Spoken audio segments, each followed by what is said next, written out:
नमस्कार, राधे राधे, जय हिंद सभी साथियों को। हमारे जो एस्पिरेंट हैं यूपी पुलिस री एग्जाम के, और जो हमारे साथी यूपी पुलिस का जो री एग्जाम देने जा रहे हैं, उन सभी साथियों को एक बार फिर से स्वागत है आप सभी का अपने यूट्यूब प्लेटफॉर्म एग्जाम घर पर, जहां पर कि हम जो आपका जीके और जीएस की है ज्यादा से ज्यादा प्रैक्टिस सेट लेकर के आ रहे हैं। जो कुछ क्वेश्चन वहां से ला रहे हैं जो आपके प्रीवियस ईयर में आए हुए हैं, यूपी कांस्टेबल के एग्जाम में, यूपीएसआई के एग्जाम में, या फिर दूसरे राज्यों के एग्जाम्स में, यानी कि दूसरे राज्यों के पुलिस एग्जाम्स में आए हुए हैं। वो प्रश्न जो है आपके लिए बहुत महत्वपूर्ण हो जाते हैं। तो हमने सारे प्रश्न जो है वहीं से लाए हुए हैं, और ये प्रश्न जो है आपके एग्जाम के लिए अति महत्वपूर्ण है, और कहीं ना कहीं आपके एग्जाम में यहाँ से प्रश्न आपको देखने को मिले। तो आप सब साथी चैनल को सब्सक्राइब कर लीजिए अगर आपने अभी तक सब्सक्राइब नहीं किया है, और सब्सक्राइब किया है तो आप बेल आइकन को दबा लीजिए, ताकि आपके पास वीडियो का आपके नोटिफिकेशन पहुंचता रहे। और नोटिफिकेशन जो है आपके लिए बहुत ज़रूरी है, ताकि आप क्लास को रेगुलर बेसिस पे कर पाए। तो आपके पास सिर्फ और सिर्फ 20 दिन बचे हुए हैं, और इन 20 दिनों में आपको जम के मेहनत करनी है, कड़ी मेहनत करनी है, और अपने माँ बाप का जो सपना है क्या करना है, साकार करना है। कैसे? वर्दी पहन के। तो देर न करते हुए, समय न वेस्ट करते हुए, हम आज की अपनी क्लास की ओर बढ़ेंगे। और जो आज की हमारी क्लास का पहला क्वेश्चन होने वाला है, वो आपकी स्क्रीन पर आने वाला है। क्या होगा हमारा पहला प्रश्न, इसे देखेंगे। तो हमारा सबसे पहला प्रश्न है, निम्नलिखित में से कौन सा जलाशय अंडमान को निकोबार से अलग करता है? देखिए, आपका आपने सुना होगा यूटी, यानी कि यूनियन टेरिटरी क्या है आपकी, अंडमान और निकोबार। क्या है? अंडमान एंड निकोबार, ऐसे लिखते हैं, अंडमान एंड निकोबार। तो आप देखिए, अंडमान एक अलग द्वीप है, और निकोबार एक अलग द्वीप है। तो यहाँ इनको मिलाकर के क्या कहा जाता है, अंडमान और निकोबार। तो बात यह आपको ये बताना है कौन सा जलाशय है जो इन दोनों के बीच में है, यानी कि अंडमान को निकोबार से अलग करता है। तो वो कौन सा जलाशय है? तो ये जो है आपका कौन सा जलाशय हो जाएगा? अंडमान सागर नहीं, मन्नार की खाड़ी नहीं, 10 डिग्री चैनल, पाक स्ट्रेट नहीं। अब यहाँ पे जो 10 डिग्री चैनल है, ये क्या है, अंडमान को निकोबार से अलग करता है। अब पाक स्ट्रेट, इसे क्या कहते हैं, पाक जल डमरू मरुस्थल भी कहते हैं। ये भारत को और श्रीलंका के से अलग करता है। किसको? पाक जल डमरू मरुस्थल जो है, ये आपको, और मन्नार की खाड़ी, ये जो दोनों है भारत को श्रीलंका से अलग करते हैं। तो ये आपको याद रखना है, भारत और श्रीलंका, श्रीलंका के मध्य। ठीक है, तो ये दोनों क्या है आपके, मन्नार की खाड़ी और पाक जल डमरू मरुस्थल। जल डमरू मरुस्थल कहाँ पे है आपका? ये आपका है भारत और श्रीलंका के बीच। लेकिन जो अंडमान और निकोबार के बीच में कौन सा है जलाशय, इसे हम क्या कहते हैं, 10 डिग्री चैनल। क्या है? 10 डिग्री चैनल। तो आपका ऑप्शन नंबर डी जो है सही हो जाएगा। अगला प्रश्न है, और अगला प्रश्न है हमारा, अनुच्छेद 24 खतरनाक नौकरियों में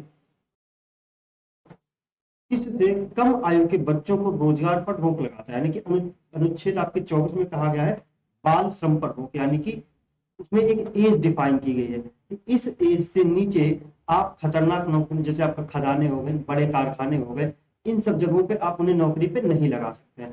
तो ये कहाँ पे है आपका, कितने उम्र से? तो यहाँ पे है ये आपसे 14 से कम उम्र के। कितने? 14 से उम्र के, कम उम्र के। तो आपके क्या हो जाएगा, ऑप्शन नंबर बी सही हो जाएगा। 18 साल उम्र है आपकी मतदान करने की। क्या? मतदान करने की आपकी क्या उम्र है? 18 साल। तो आपका ऑप्शन नंबर बी सही हो जाएगा। तो अनुच्छेद 24 में 14 साल कहा गया है कि 14 साल से कम के बच्चों को आप खतरनाक नौकरियों, जैसे आपका खदाने हो गए, आपके बड़े कारखाने हो गए, ऐसी जगह पे आप नहीं लगा सकते। ऑप्शन नंबर जो है बी आपका सही जवाब हो जाएगा। अगला है प्रश्न संख्या 3, और 3 प्रश्न संख्या क्या कहती है, भारत के राष्ट्रपति द्वारा नियुक्त नहीं किया जाता। भारत के राष्ट्रपति किसकी नियुक्ति नहीं कर सकते? उच्च न्यायालय के एक न्यायाधीश की, महाधिवक्ता की, राज्यपाल की, या फिर महान्यायपालिका की। राष्ट्रपति जो है उच्च न्यायालय की न्यायाधीश की नियुक्ति करता है, महाधिवक्ता की नियुक्ति नहीं करता है, राज्यपाल की नियुक्ति करता है, महान्यायवादी की नियुक्ति करता है, यहाँ तक कि आपके पीएम की भी नियुक्ति कौन करता है? आपका राष्ट्रपति करता है। तो आपका ऑप्शन नंबर बी जो है ये सही हो जाएगा जवाब, यानी कि जो हमारा राष्ट्रपति है हमारे, वो महाधिवक्ता की नियुक्ति नहीं करते हैं। किसकी नियुक्ति करते? उच्च न्यायालय के एक न्यायाधीश की, राज्यपाल की, महान्यायवादी की और पीएम की नियुक्ति कौन करता है? राष्ट्रपति करते हैं। अच्छा, राष्ट्रपति चुनने के लिए राष्ट्रपति की कितनी उम्र होनी चाहिए? 35 वर्ष। कितनी होनी चाहिए? 35 वर्ष। और 35 वर्ष किसकी होती है? गवर्नर की। गवर्नर यानी कि राष्ट्रपति और गवर्नर को चुने जाने की उम्र, मिनिमम उम्र कितनी होनी चाहिए? आपकी होनी चाहिए 35 वर्ष। अब देखिएगा, राज्यसभा और विधान परिषद, इनके सदस्य बनने की उम्र कितनी होती है? 30 वर्ष। कितनी? 30 वर्ष। और वहीं लोकसभा और विधानसभा की जो निम्न आयु होती है यहाँ पे इलेक्शन लड़ने के लिए, वो कितनी होती है? 25 वर्ष। कितनी होती है? 25 वर्ष। तो ये आपको याद रखना है, यहाँ से ये आपसे उम्र जो है आपसे एग्जाम में पूछी जाती है। तो राष्ट्रपति और गवर्नर की उम्र 35 साल मिनिमम, आपके राज्यसभा और विधान परिषद के सदस्यों की उम्र 30 साल, और लोकसभा और विधानसभा की कितनी हो जाती है? आपकी 25 वर्ष। तो आपका ऑप्शन नंबर बी यहाँ से सही जवाब हो जाएगा। चौथा प्रश्न है, उस पहले भारतीय राज्य का नाम बताइए जहां पर हर घर में कम से कम एक सदस्य का एक बैंक खाता है। यानी कि उस पहले भारतीय राज्य का नाम बताइए, उस पहले भारतीय राज्य का नाम बताइए जहां हर घर में कम से कम एक सदस्य का एक बैंक खाता है। यानी कि एक परिवार में कम से कम एक जो है, मान लो 4 लोग हैं, तो कम से कम इनमें से 4 में से एक का क्या है? एक बैंक खाता। ऐसा कौन सा राज्य है? महाराष्ट्र, हरियाणा, हिमाचल प्रदेश या फिर केरल? ऐसा जो राज्य है वो है आपका केरल। तो ऑप्शन नंबर डी, यानी कि केरल एक ऐसा राज्य है जहां पे जितने भी फैमिलीज है, जितने भी घर हैं, उनमें से जितने भी सदस्य रहते हैं, उनमें से कम हर घर से एक व्यक्ति का क्या है? खाता है आपका। तो यहाँ पे क्या हो जाएगा? ऑप्शन नंबर डी, केरल आपका सही जवाब हो जाएगा। क्वेश्चन संख्या 5, राष्ट्रीय शिक्षा दिवस प्रत्येक वर्ष किस तारीख को मनाया जाता है? क्या राष्ट्रीय शिक्षा दिवस कब मनाया जाता है, ये आपको बताना है।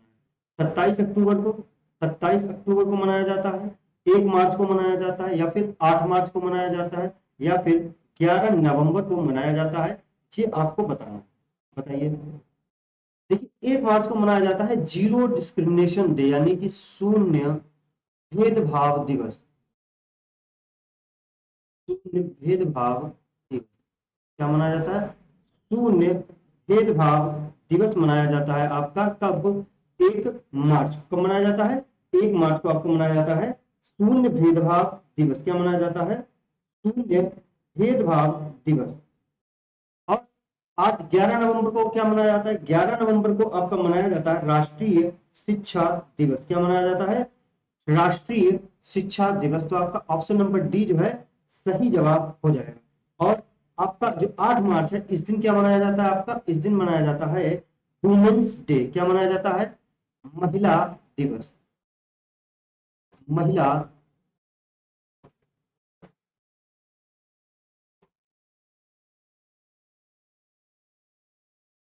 महिला दिवस।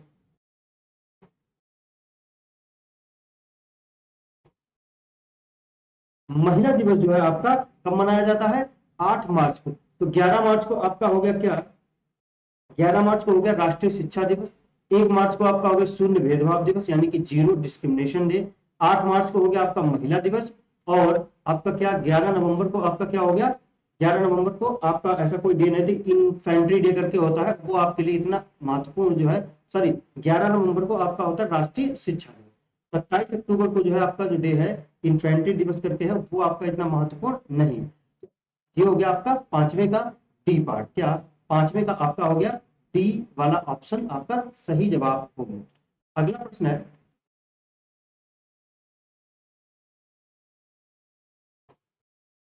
प्रश्न है, जीएसटी अधिनियम संसद द्वारा 8 सितंबर 2014 को किस संविधान संशोधन अधिनियम द्वारा 2016 के माध्यम से अधिनियमित किया गया था? आपको बताना है जो जीएसटी जो संशोधन था, जीएसटी अधिनियम वाला, वो कौन सा संशोधन था?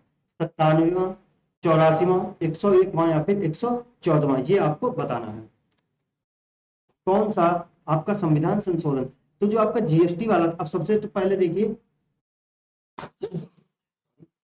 जीएसटी जो था आपका 8 सितंबर 2014 को एक संविधान संशोधन हुआ था। अब वो कौन से 2014 को किस संविधान संशोधन अधिनियम द्वारा 2016 में अधिनियमित किया गया था, ये आपको बताना है। तो आपका कौन सा था संविधान संशोधन? 101वां। कौन सा? 101वां संविधान संशोधन था, ये आपको याद रखना है। जीएसटी वाला कौन सा संविधान संशोधन था? 101 संविधान संशोधन था। ऑप्शन नंबर सी आपका सही जवाब। अगला सवाल है, उत्तर प्रदेश का क्षेत्रफल देश के कुल क्षेत्रफल का लगभग है 13.5%, 9.4%, 8.4% या फिर 7.3%। तो जो उत्तर प्रदेश का जो क्षेत्रफल है, यूपी का जो एरिया है, वो पूरे भारत देश के टोटल एरिया का कितना है? तो ये है आपका कितना? 7.33%। कितना है? 7.33%। कितना है? 7.33% है ये आपका भारत के टोटल एरिया का। ऑप्शन नंबर डी जो है आपका सही जवाब है। 8वां प्रश्न है, 6ठी शताब्दी में ईसा पूर्व मथुरा किस महाजनपद की राजधानी बन गया था? ये बताना है आपको। 8वीं शताब्दी, 6ठी शताब्दी ईसा पूर्व मथुरा किस महाजनपद की राजधानी बन गया था? ये आपको बताना है। तो हमने अभी आपको पिछले जो क्लास थी हमारे डे 2 वाली, उसमें हमने आपको बताया था कि उत्तर प्रदेश में कितने महाजनपद थे? 8। हमने आपको 8 महाजनपद लिखाए थे, और वो महाजनपद कौन कौन थे? काशी, वत्स, कौशल, मल्ल, आपका पांचाल, अंग, सूरसेन, ये सारे थे। तो हमने सबकी क्या की थी? आपको राजधानी बताई थी। तो सूरसेन की राजधानी क्या? सूरसेन, मथुरा की, सूरसेन की राजधानी क्या हो गई थी? मथुरा। क्या हो गई थी? मथुरा। तो यहां से आपका सी वाला जो है सही जवाब हो जाएगा। क्या हो जाएगा? सही जवाब हो जाएगा। पांचाल की राजधानी क्या थी? पांचाल की राजधानी थी अहिच्छत्र। क्या थी? अहिच्छत्र। अहिच्छत्र या फिर कामपिल। क्या? कामपिल। ये आपको याद रखना है। सूरसेन का किसकी राजधानी थी? मथुरा। सूरसेन मथुरा की मथुरा सूरसेन की राजधानी था। अगला है,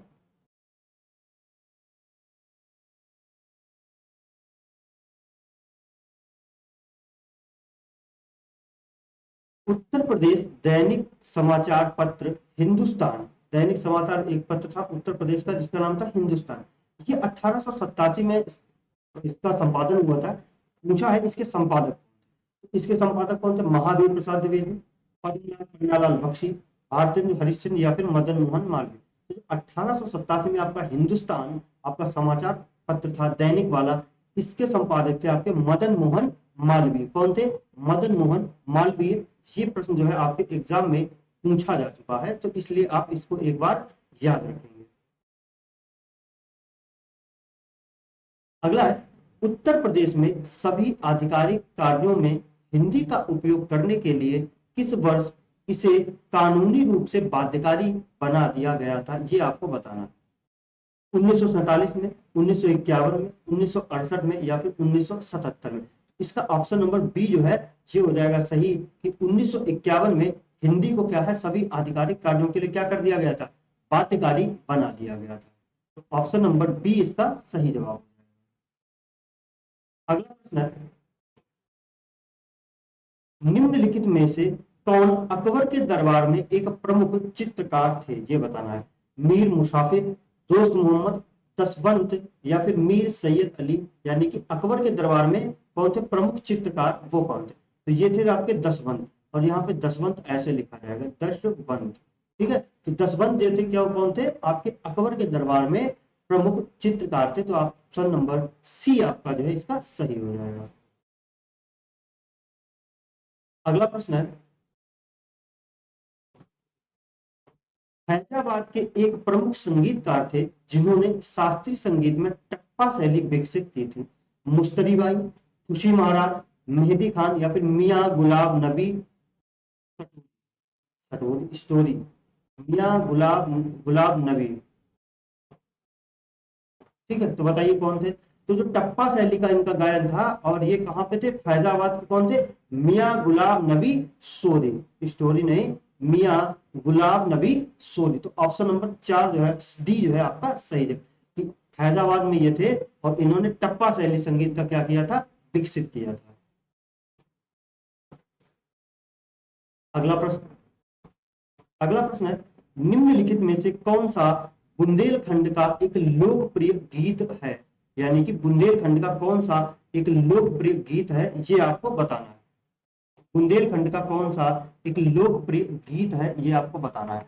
बिरहा, आल्हा, रसिया, लांगुरिया, या हाँ रसिया और या फिर लांगुरिया, तो आपको ये बता। तो यहाँ पे कौन सा हो जाएगा, यहाँ पे आपका हो जाएगा आल्हा। कहाँ पे, आल्हा। और खासकर बुंदेलखंड में भी ये महोबा जिले में, कहाँ पे, महोबा जिले में ये यहाँ पे जो है आल्हा जो है बहुत ही प्रसिद्ध क्या है आपका लोकगीत है। और ये आल्हा उदल दो भाई थे, इनकी वीरता के बारे में बताता है। किसके बारे में, आल्हा और उदल दो भाई थे, इनकी वीरता के बारे में क्या है इसे इसमें बताया जाता है। तो ये आपको याद रखना है।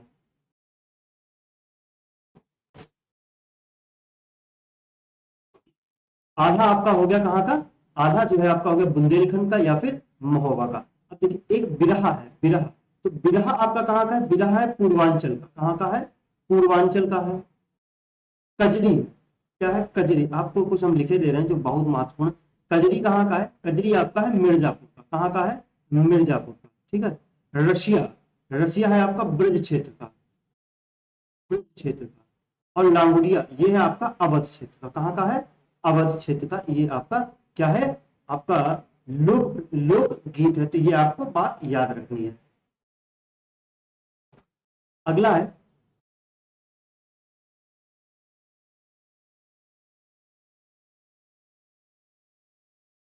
निम्नलिखित में से कौन सी नदी भारत में ब्रह्म घाट पर कर्णाली नदी से जुड़ती है और घाघरा नदी बन जाती है। राप्ती, गंडक, शारदा या फिर सरयू। तो ये आपकी कौन सी है, शारदा। और शारदा नदी को ही क्या कहते हैं आगे जाकर के, घाघरा नदी कहते हैं। तो आपका ऑप्शन नंबर सी जो है सही जवाब हो जाए। अगला है आपका, निम्नलिखित में से किस खनिज को पीला केक के रूप में भी जाना जाता है। येलो केक किसे कहते हैं, पीला केक के रूप में किसे कहते हैं, यानी कि येलो केक किसे कहा जाता है। प्लूटोनियम को, यूरेनियम को, थोरियम को या फिर एल्यूमिनियम को। तो पीला केक किसे कहते हैं आपका, यूरेनियम को कहते हैं। किसको कहते हैं, यूरेनियम को। और भविष्य के ईंधन किसे कहा जाता है, तो वो होता है आपका हाइड्रोजन। क्या होता है, हाइड्रोजन को क्या कहते हैं, भविष्य का ईंधन कहते हैं। और येलो केक किसे कहा जाता है आपका, येलो केक कहा जाता है आपके यूरेनियम को। तो ये आपको याद रखना। अगला प्रश्न है, 1825 में वेदांत कॉलेज की स्थापना किसने की थी, जिसमें भारतीय शिक्षण और पश्चिमी सामाजिक और भौतिक विज्ञान दोनों के पाठ्यक्रम प्रदान किए गए थे। ये आपको बताना है। अरविंदो घोष, राम मनोहर लोहिया, राम मनोहर राय, ईश्वर चंद्र विद्यासागर या फिर स्वामी विवेकानंद। तो ये आपके कौन हो जाएंगे, राम मोहन राय। कौन, राम मोहन राय आपका सही जवाब हो जाएगा। इसकी स्थापना किसने की थी, राम मनोहर राय ने। अगला है,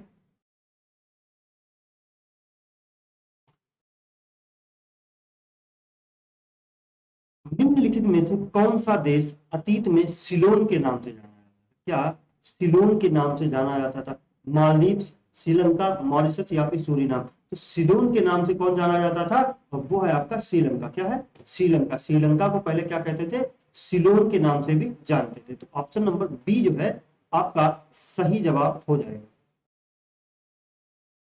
अगला है, 1869 में किस नहर के खुलने से यूरोप से भारत की दूरी 7000 किलोमीटर कम हो गई। तो कौन सी नहर थी आपकी, सुएज नहर। जब सुएज नहर बनी तो आपका यूरोप और एशिया जो है इसकी दूरी 7000 किलोमीटर कम होगी। क्यों, क्योंकि पहले हम क्या करते थे, पूरा आपका महासागर को हमें घूम के आना पड़ता था। लेकिन जब हमने सुएज नहर बना ली तो क्या है, हम डायरेक्ट जो है यूरोप से एशिया में आने लगे। और क्या हुआ, हमारी 7000 किलोमीटर की दूरी क्या हो गई, कम हो गई। तो ये नहर कहाँ पे है, कौन सी है आपकी, स्वेज नहर। कौन सी है, स्वेज नहर। अगला है, निम्नलिखित में से कौन एक वैज्ञानिक के साथ साथ एक महान उद्योगपति था। उद्योगपति भी नहीं है यहाँ पे, उद्योगपति था। उद्योगपति था जिसने भारत में कई उद्योग की स्थापना की थी। सीवी रमन, जेबी घोष, विक्रम साराभाई या फिर होमी जहांगीर भाभा। ये हो जाएंगे आपके विक्रम साराभाई। कौन हो जाएंगे, विक्रम साराभाई जो है ये आपके वैज्ञानिक के साथ साथ में क्या थे, एक महान उद्योगपति भी थे। इन्होंने क्या था, देश में कई सारे उद्योगों को क्या किया था, स्थापित किया था। तो ऑप्शन नंबर सी जो है आपका सही जवाब हो जाएगा। 19 का सी वाला जो है आपका सही जवाब हो जाएगा। प्रश्न संख्या 20, a better India a better world पुस्तक के लेखक कौन थे, ये बताना आपको। किरण बेदी, एन नारायण मूर्ति, सुधा मूर्ति या फिर शशि थरूर। तो जो a better India a better world ये बुक किसकी है, नारायण मूर्ति की, यानी कि एन नारायण मूर्ति, एन नारायण मूर्ति, इनकी पुस्तक है कौन सी, a better India a better world, यानी कि भारत जितना अच्छा होगा दुनिया भी क्या होगी उतनी ही अच्छी होगी। तो आपका ऑप्शन नंबर बी जो है यहां से सही जवाब हो जाएगा।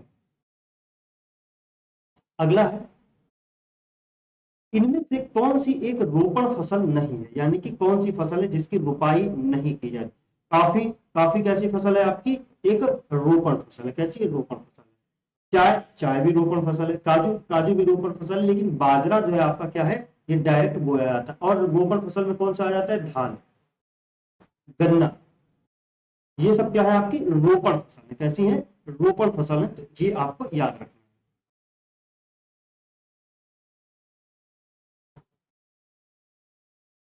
अगला प्रश्न है, तूर को और किस नाम से भी जाना जाता है, ज्वार, रागी, मसूर या फिर अरहर। तो आप सबको पता है तूर को किस और किस नाम से जाना जाता है, अरहर के नाम से कहते हैं, तूर की दाल या फिर अरहर की दाल। तो ऑप्शन नंबर डी जो है आपका सही जवाब होगा।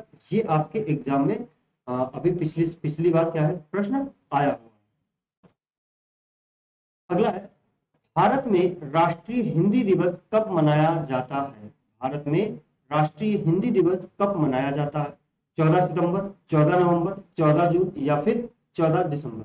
तो जो राष्ट्रीय हिंदी दिवस है ये आपको मनाया जाता है 14 सितंबर को। कब मनाया जाता है, 14 सितंबर को राष्ट्रीय हिंदी दिवस मनाया जाता है। ये आपको याद रखना है। और ऑप्शन नंबर ए जो है आपका यहाँ से सही जवाब हो जाएगा। अगला है, नेशनल स्टॉक एक्सचेंज का मुख्यालय कहाँ स्थित है, चेन्नई में, दिल्ली में, मुंबई में या फिर बेंगलुरु में।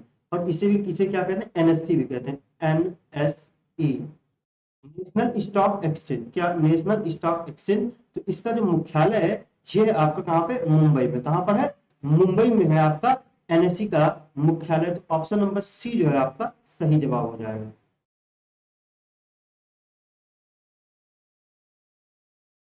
अगला प्रश्न है,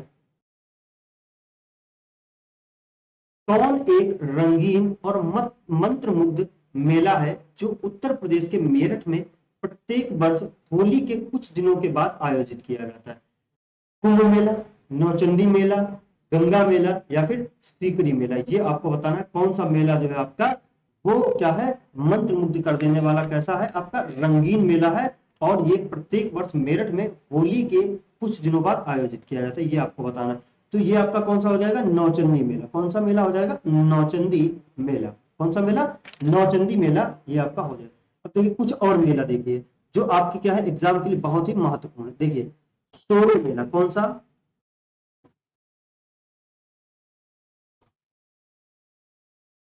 सोरो मेला। सोरो मेला आपका कहाँ लगता है, कासगंज में। कहाँ पर, कासगंज में। कौन सा, सोरो मेला, कासगंज में है आपका। अब हरिदास जयंती ये कहाँ पे आपकी, मथुरा में मनाई जाती है, यानी कि वृंदावन में। हरिदास जयंती, हरिदास जयंती ये आपकी मनाई जाती है वृंदावन में, वृंदावन में। हरी घाट का मेला, हाई घाट का मेला ये आपका लगता है शाहजहांपुर में। कहाँ पे, शाहजहांपुर। देवा शरीफ, देवा शरीफ, देवा शरीफ आपका कहाँ लगता है, बाराबंकी में। कहाँ पर, बाराबंकी में। देवा शरीफ आपका हो गया मेला बाराबंकी में, ठीक है। और आपका हो गया कालिंजर मेला। कौन सा, कालिंजर मेला, कालिंजर मेला ये आपका हो गया कहाँ पर, बांदा में। कहाँ पे हो गया, बांदा में। ददरी मेला, कौन सा, ददरी मेला। और ये जो है इसे हम पशु मेला भी कहते हैं। क्या कहते हैं? पशु मेला। कौन सा मेला? पशु मेला भी कहते हैं। और ये आपका कहाँ लगता है? बलिया में। कहाँ पर होता है? बलिया में। ये होता है आपका बलिया में। ठीक है, तो ये जो कुछ इंपॉर्टेंट मेले हैं जो हमने आपको बताया है, और ये कहाँ पे, इनके हमने जगह बता दी कहाँ पे लगती है, ये आपके एग्जाम में आने की संभावना। नौचंदी मेला आपका कहाँ पे हो गया? ये हो गया आपका मेरठ। अच्छा, एक और है आपका नक कटैया मेला। कौन सा? नक कटैया मेला। नक कटैया मेला। नक कटैया मेला। कौन सा? नक कटैया मेला। और इसी के साथ साथ इसी को इसी यहीं पर ध्रुपद मेला। कौन सा? ध्रुपद मेला। ध्रुपद मेला। तो ये कहाँ पे होते हैं? ये आपके होते हैं वाराणसी में। कहाँ पर? वाराणसी में। वाराणसी में। ठीक है, तो ये आपको याद रखना। देवी पाटन मेला एक है आपका, देवी पाटन मेला। देवी पाटन मेला। और ये आपका कहाँ पर लगता है? ये आपका लगता है बलरामपुर में। कहाँ पर लगता है? बलरामपुर में। कहाँ पे लगता है? बलरामपुर में। बलरामपुर में ये लगता है। तो ये आपके क्या है, कुछ महत्वपूर्ण मेले थे जो हमने आपको बताए, और ये आपके एग्जाम के लिए क्या है, बहुत ही महत्वपूर्ण है, और ये आपके एग्जाम में क्या है, आ सकते हैं। इनकी पूरी संभावना है। आपका मेरठ में हो गया नौचंदी मेला, सोनू मेला कासगंज, हरिदास जयंती वृंदावन, ढाई घाट का मेला शाहजहांपुर, देवा शरीफ बाराबंकी, कालिंजर मेला बांधा, ददरी मेला जिसे हम पशु मेला भी कहते हैं वो आपका बलिया में, नककटैया मेला या फिर ध्रुपद मेला ये आपका वाराणसी में, देवी पाटन मेला आपका बलराम। तो इतने आप क्या करेंगे, रिवाइज करके एग्जाम में जाएंगे। अगला प्रश्न है, एंटीबायोटिक पेनिसिलिन की खोज किसने की थी? आर्किमिडीज ने, अलेक्जेंडर फ्लेमिंग ने, अलेक्जेंडर ग्राहम बेल ने, या फिर लुई पास्चर ने? तो देखिए, लुई पास्चर ने किसकी खोज की थी? टीके की खोज की। किसकी? टीके की खोज की थी। ग्राहम बेल ने किसकी फोन की खोज की थी? टेलीफोन की। किसकी? टेलीफोन की खोज की थी। और अलेक्जेंडर फ्लेमिंग ने जो है आपका पेनिसिलिन की खोज की थी, और आर्किमिडीज के सिद्धांत है फिजिक्स में जो कि बहुत ही क्या है, फेमस है। तो आपको याद रखना है पेनिसिलिन की खोज किसने की थी? Alexander Fleming. अगला प्रश्न है, भारत के संविधान की कौन सी अनुसूची भारतीय गणराज्य के आधिकारिक भाषाओं की एक सूची प्रदान करता है? यानी कि जो भाषाएं हैं वो किस अनुसूची में है? तो भाषाएं कहां पे है? ये आपकी 8वीं अनुसूची में। ये आपको याद रखना है। मूल संविधान में कितनी अनुसूचियां थी? ये आपको पता होना चाहिए। मूल संविधान में आपकी 8 अनुसूचियां थी। नवी अनुसूची आपकी जोड़ी गई है पहले संविधान संशोधन द्वारा। कौन सा? फर्स्ट कॉन्स्टिट्यूशनल अमेंडमेंट 1951 के द्वारा, और इसमें क्या है, भूमि सुधारों के बारे में। फिर आपकी 10वीं अनुसूची जोड़ी जाती है। ये किससे संबंधित है? दल बदल से संबंधित। किससे? दल बदल से संबंधित है। और 11वीं अनुसूची जो आपकी किससे है? पंचायतों से संबंधित। किससे? पंचायतों के बारे में इसमें बताया गया। तो ये आपको याद रखना है। और 12वीं वाली आपकी हो जाती है सहकारी समितियों से लेकर के, और आपका जो आपके नगर पालिका और नगर पंचायत इन सब चीजों से लेकर के होती है, उसे जो है 12वीं अनुसूची में रख। अगला है, अगला प्रश्न संख्या 29। और प्रश्न संख्या 29 है आपका, उत्तर प्रदेश का कौन सा जिला तीन ओर से मध्य प्रदेश से घिरा?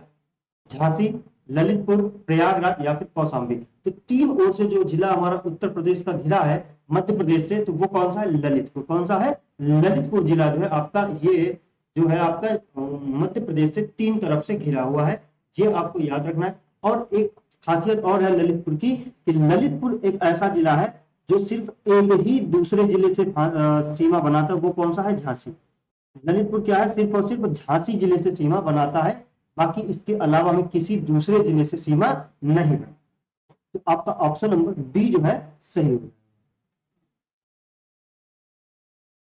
अगला और आज की क्लास का लास्ट प्रश्न। लास्ट प्रश्न क्या है, उत्तर प्रदेश का कौन सा जिला चार राज्यों के साथ अपनी सीमा साझा करता है? बलिया, सहारनपुर, सोनभद्र, या फिर मथुरा? ये आपको बताना है। कौन सा? बलिया, सहारनपुर, सोनभद्र, या फिर मथुरा? कौन है जो क्या है आपका चार राज्यों के साथ में क्या करता है? सीमा साझा करता है। ये आपको बताना है। ये ऐसा कौन सा आपका जिला है? तो वो है आपका सोनभद्र। क्या है? कौन सा है? सोनभद्र। अब कौन से चार राज्य हैं जिनके साथ सोनभद्र अपनी सीमा साझा करता है? बिहार। कौन सा? बिहार, झारखंड, छत्तीसगढ़, और मध्य प्रदेश। और मध्य प्रदेश, तो ये 4 आपके राज्य हैं जिनके साथ में ये अपनी सीमा साझा करता है। कौन? ये कौन? सोनभद्र जिला है जो 4 राज्यों के साथ, और वो के साथ सर्वाधिक है जो अपनी सीमा साझा है। तो आज की क्लास को यहीं पे विराम देंगे क्योंकि हमारे 30 प्रश्न जो थे वो आपके कंप्लीट हो चुके हैं। और आप सभी साथी हमारे मेहनत से पढ़ते रहिए और क्या करिए, रिवीजन करते रहिए। सिर्फ और सिर्फ आपको रिवीजन करना है, एक्स्ट्रा कुछ भी या फिर नया कुछ भी नहीं पढ़ना है। धन्यवाद। राधे राधे।